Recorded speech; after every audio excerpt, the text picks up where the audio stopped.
Updating your email address on Afterpay is a straightforward process. Follow these steps to ensure your account information is current.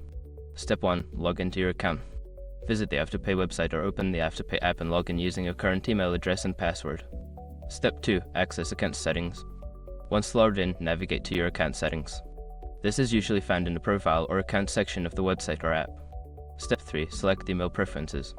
In the account settings, look for an option related to email preferences or personal information. Click on this option to proceed. Step 4. Update your email address. Enter your new email address in the designated field. Make sure to double check for any typos to ensure it is entered correctly. Step 5. Save changes.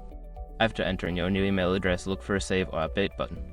Click it to confirm your changes and ensure your new email address is now associated with your Afterpay account. By following these steps, you can easily update your email address on Afterpay. If you encounter any issues, consider reaching out to Afterpay customer support for assistance.